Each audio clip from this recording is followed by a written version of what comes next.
Bueno, como le anticipaba para Henry Ebrar, para un servidor Manuel Jiménez, es un gran placer contar aquí con Ivanhoe NG, economista, dirigente de la Fuerza del Pueblo, ex superintendente de valores, ex superintendente general de bancos. Así que buenas noches, Ivanhoe, y te repito, un placer contar contigo aquí en Propuesta de la Noche. El placer es mío, amigo Manuel, y qué bueno estar aquí en este programa Propuesta de la Noche. Tal vez surge alguna propuesta, ¿no? Sí. En estos temas económicos que son siempre de interés nacional. Bueno, siempre. Bueno, le doy la oportunidad a Henry que te salude ya por enlace internacional. Don Henry, adelante. Estar contigo en la distancia, como decía el bolero, ¿no? El Banco Mundial divulgaba un informe donde afirmaba un fenómeno que se está dando, y es que dice que en el 80% de los países del mundo los precios están por encima de la tasa de inflación, por encima de la inflación. Es un fenómeno que uno no se explica porque justamente en el día de ayer el Banco Central de la República Dominicana hablaba de que nosotros seguimos reduciendo la tasa de inflación. Es un 4%, que es el rango meta que se ha trazado el Banco Central, pero sin embargo tenemos altos niveles de precios. Entonces, ¿cómo explicar este fenómeno? Es decir, baja inflación con altos precios. Mira, el Banco Central yo creo que ha contribuido un poco a confundir a la población dominicana, incluso a la opinión pública, acerca del tema inflacionario. Porque no es cierto que la inflación está controlada, como tampoco es cierto que la inflación se haya cumplido con el tema de la meta de inflación. Se ha cumplido con el rango, que es una frecuencia entre un valor mínimo y un valor máximo. Pero la meta, que es el 4%, no se ha cumplido ni en el 2023, ni en el 2022, ni en el 2021, ni tampoco en el 2020. Es decir, el país lleva 4 años incumpliendo la meta de inflación. Ahora mismo la inflación está en 4.47, el acumulado de enero a septiembre, lo que significa entonces que tiene 0.47 puntos porcentuales por encima de la meta, que es un 4%. Por lo tanto, es un mito decir que se ha cumplido con la meta de inflación. Se está en el rango meta, que es distinto, que hay un mínimo de 3% y un máximo de 5%. Luego, con el tema de que el precio de la comida es más alto que la inflación y que se da en varios países del mundo, en la República Dominicana también acontece lo propio. La inflación acumulada de la comida en la República Dominicana, en estos 3 años y tanto que lleva la actual gestión gubernamental, acumula alrededor del 28%, mientras que la inflación general acumula alrededor de un 22%, lo que significa que la inflación de la comida, de los alimentos, es más alta que la inflación general. ¿A qué se debe eso? ¿Por qué está pasando Bueno, eso? Sí, ¿por qué está se pasando debe. eso, Evan? ¿Por qué los alimentos están teniendo sus incrementos de precios sobre niveles que ya han estado altos, ¿no? Saludo, amigo Henry. Mira, Henry, lo que pasa es que el gobierno tiene una incidencia en administrar precios, como es el caso de la tarifa eléctrica, que a través de los subsidios le otorga al sector, al sistema eléctrico, un monto significativo, ¿no? Lo que evita que aumenten los precios por el lado de la tarifa, los precios de la energía eléctrica. Pero lo propio también acontece con los combustibles, que han sido frisados durante un tiempo razonable, a pesar de que el incremento de los precios... Prácticamente desde la pandemia hasta la fecha. Exactamente, un par de años, ¿no? Pese a que el precio del barril de petróleo ha estado... ha tenido alzas y bajas, pero actualmente, en los últimos meses, ha estado creciendo. Pero aquí los precios de los combustibles no han subido a nivel del consumidor. ¿Por qué? Porque es el gobierno que lo fija, no la oferta y la demanda. Si estos precios se soltaran al libre juego de la oferta y la demanda, tanto el de los combustibles, los derivados del petróleo, como de la tarifa eléctrica, probablemente la inflación general fuera mayor, en el caso dominicano estoy enfatizando, que la inflación de la comida. De manera que esa es la explicación que puedo ofrecer acerca de por qué se está produciendo ese fenómeno de que la comida crece en forma más intensa que los precios de la economía en general. ¿Qué se pudiese hacer para bajar los precios de la comida, Iván? Bueno, mira, en primer lugar, asistir más al sector agropecuario. Usted encuentra que para los primeros 7 meses de este año el desempeño del sector agropecuario apenas de un 3.8%, muy por debajo de otros años que ha crecido alrededor de un 5%. Eso explica en parte por qué tenemos yuca tan cara, por qué tenemos plátano tan caro, por qué tenemos ajo tan caro y escasez o precios altos en muchos rubros, como por ejemplo el pollo y otros productos comestibles de origen agropecuario, porque no se le ha dado la asistencia, el apoyo, el respaldo que este sector requiere y por eso no ha tenido el desempeño económico que ha mostrado en periodos anteriores.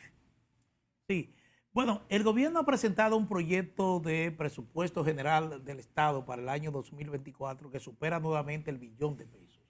La preocupación de los economistas es que este presupuesto no se sustenta, por ejemplo, en los niveles de recaudaciones actuales que tiene el fisco. Y se está hablando, por ejemplo, que se consignan proyectos de inversión que van a requerir una suma superior a los 7.000 millones de dólares en financiamiento externo. Y aquí volvemos a caer en el tema del endeudamiento externo. Es decir, cómo tú encuentras el manejo de ese presupuesto que ha sido sometido al Congreso Nacional y particularmente este ingrediente, este financiamiento externo que tendrá que recurrir el gobierno para poder financiarlo.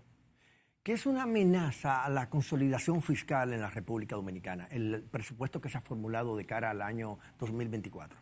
Y es una amenaza porque se ha contemplado un déficit fiscal de 3.1% del PIB, lo que significa que los gastos estarán muy por encima de los ingresos y lo que explica también el por qué se tiene un requerimiento de financiamiento externo e interno, lo que se conoce como endeudamiento, que yo lo he calculado en algo más de 4.000 millones de dólares, no los 7.000 que se ha hablado, porque estamos hablando del año 2024, no me he extendido hacia fuera de lo que es diciembre del 2024.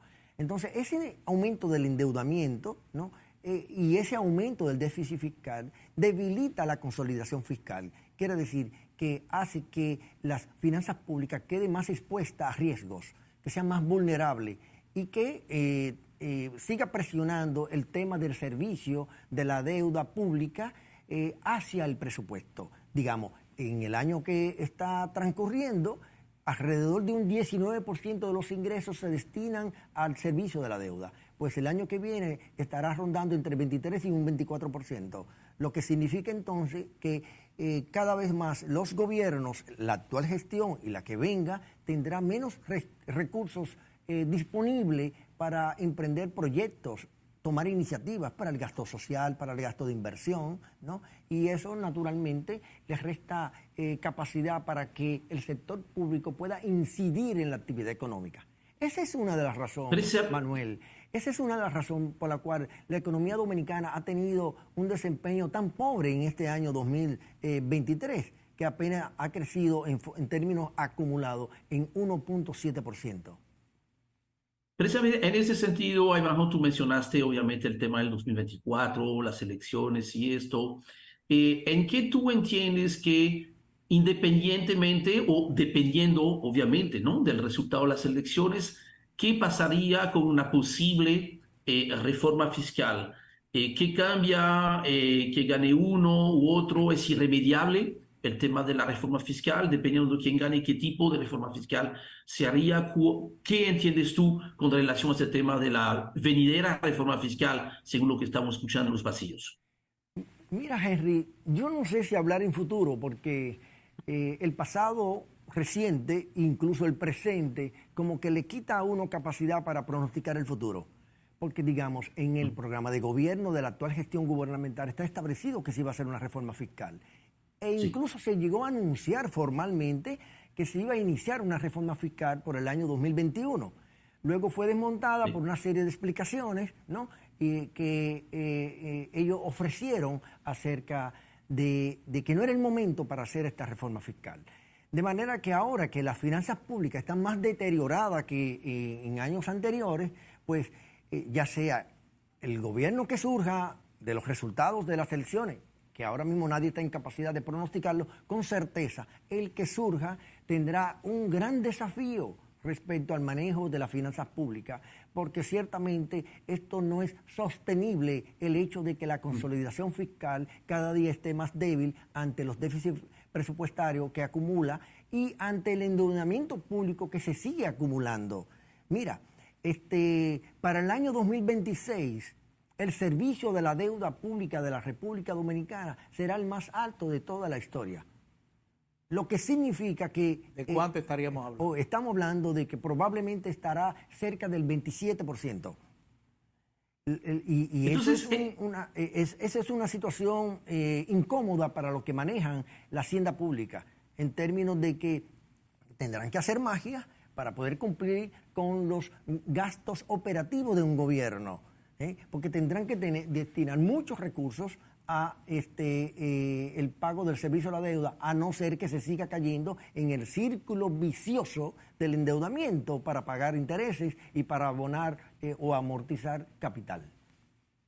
En ese sentido, ¿tú entenderías entonces que las firmas calificadoras de riesgo, como el caso de Standard & Poor's, que recientemente, bueno, al final del año pasado, se mejoró ligeramente, ¿no? La postura, eso de la República Dominicana, están siendo como un poco complaciente o benévolo con el análisis que hacen del manejo de la economía dominicana? Yo diría que tal vez no son complacientes, pero sí toman un punto de referencia, un parámetro, un indicador, y que lo utilizan en muchos otros países también, no solamente para el caso dominicano, que es la presión de la deuda sobre el PIB. Pero resulta que eso es un sofisma. El indicador que resulta de eso resulta ser un sofisma, porque el PIB, aquí tú tienes que el saldo de la deuda ha aumentado durante varios años consecutivos, incluso el más alto de la historia actualmente. Sin embargo, la presión de la deuda ha bajado en los últimos 2 años. ¿Pero por qué ha bajado? Como porcentaje del PIB. Sí, exacto, como porcentaje del PIB. A pesar de que el endeudamiento público ha aumentado el saldo. Bueno, porque el PIB ha crecido en términos nominales, tanto en pesos como en dólares. Y usted tiene las siguientes variables en juego. Por un lado, un peso que se ha apreciado. Por otro lado, una mayor inflación. Cuando usted tiene mayor inflación, cuando usted tiene apreciación de la moneda local, hace que el PIB en dólares crezca. Y entonces ahí el sofisma. Entonces usted divide un numerador que es la deuda, el saldo de la deuda, sobre un denominador que es el PIB en dólares crecido, inflado por estas 2 razones que te acabo de explicar, y da este espejismo, ¿no?, que muestra un indicador de la presión de la deuda más bajo. Y por eso que los organismos internacionales entonces como que no ven mucho peligro de la finanza pública, porque la presión de la deuda ha bajado. Sin embargo, ha aumentado con respecto a los ingresos tributarios, que es lo que realmente explica la capacidad que tiene un gobierno para honrar con los compromisos, ¿no? Porque no todo el PIB tributa. Sabemos la evasión fiscal que hay, tanto por el lado del impuesto sobre la renta, la evasión fiscal que hay tanto por el lado del ITEVIS, reconocido no solamente en este gobierno, sino también en gobiernos anteriores, un problema estructural, ¿no? No estoy indicando que solo en esta gestión se produce, es un problema estructural serio. Pero lo que mejor explica la forma en que un gobierno se maneja es la presión de la deuda o la presión del servicio de la deuda, cualquiera de las dos, sobre los ingresos tributarios, que es lo que al final de cuentas te muestra la capacidad de pago que tú tienes. Ahí vamos, tú eres uno de los investigadores más acuciosos, ¿no?, de la economía dominicana. Además, tú te comunicas con mucha facilidad en los medios, escribiendo, dando muchas presentaciones en todo el país. El otro día me hicieron una pregunta y yo no estaba seguro cómo contestar, por eso te estoy pidiendo la ayuda.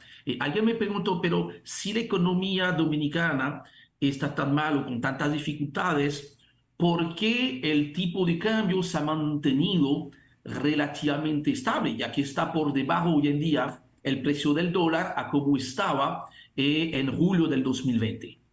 Mira, porque han habido varias bendiciones. Una de ellas tiene que ver con las remesas.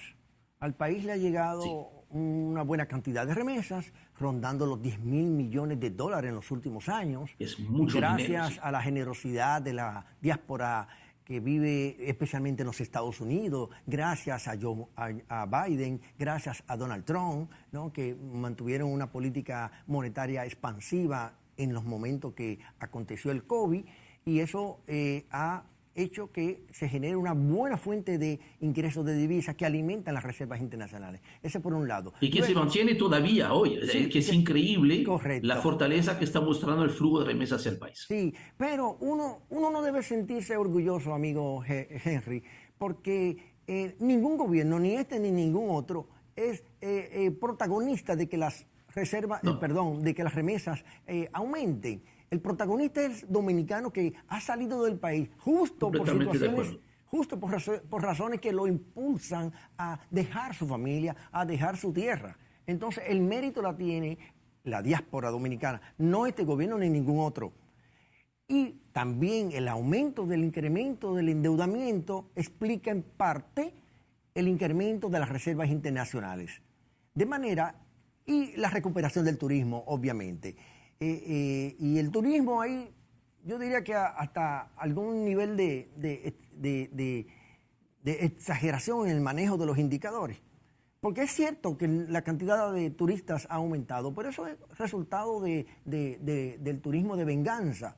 Mucha gente que no salía por el tema del COVID ha decidido salir en el mundo. No solamente en la República Dominicana se ha beneficiado del aumento de ese flujo, sino los principales destinos turísticos.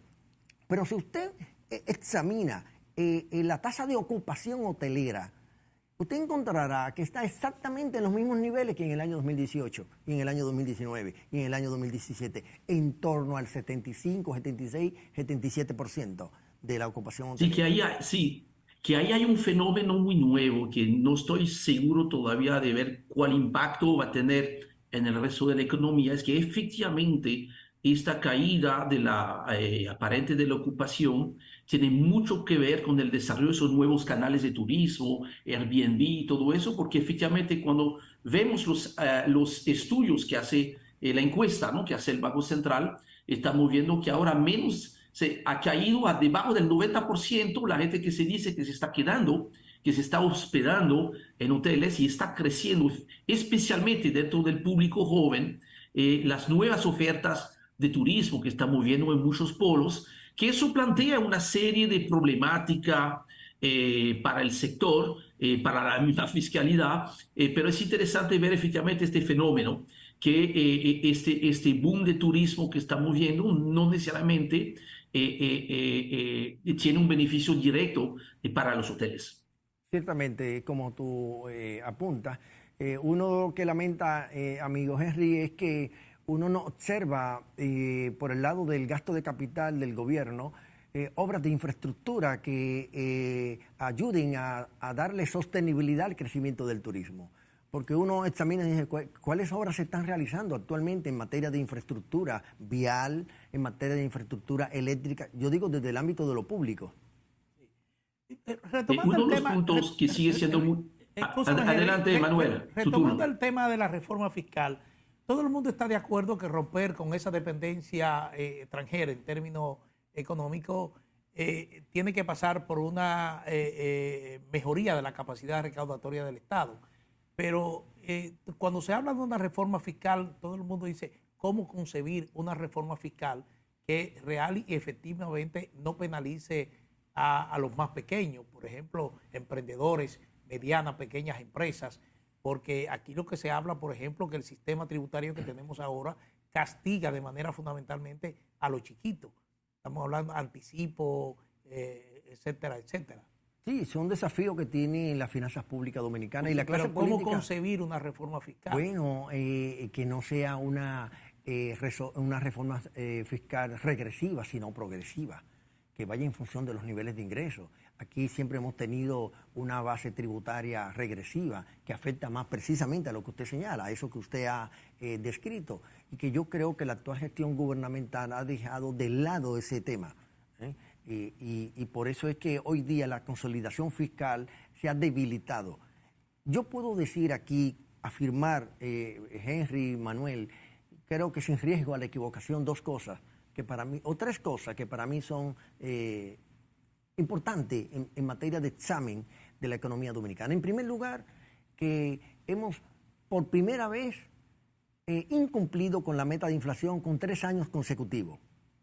En segundo lugar, que tenemos el endeudamiento público más alto de la historia de la República Dominicana en términos del saldo.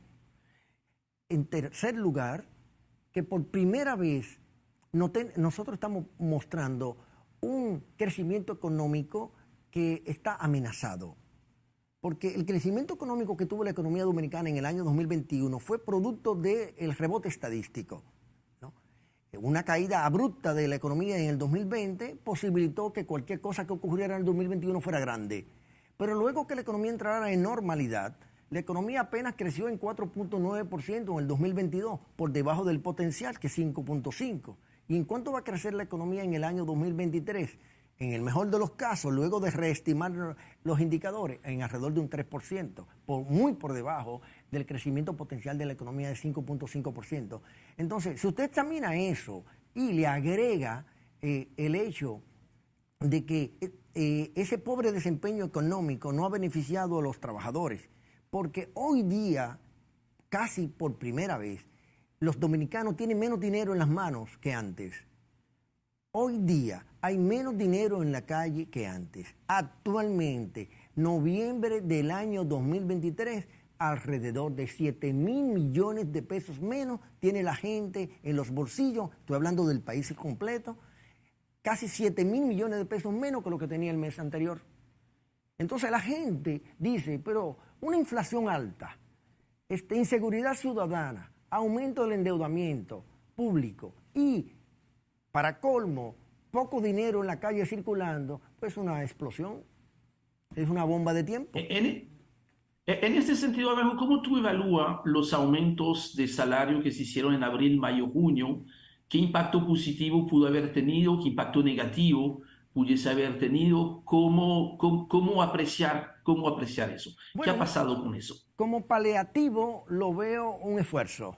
Yo no le llamaría aumento, sino reajuste o ajuste, porque el salario, los tipos de salarios mínimos que tenemos en la República Dominicana están todavía, aún pese a esos reajustes salariales, muy por debajo de cualquier costo de la canasta básica familiar, no importa el quintil 1 hasta el quintil 5, es decir, en los 5 que se dividen, y por eso se llama quintil, el costo de la canasta básica familiar.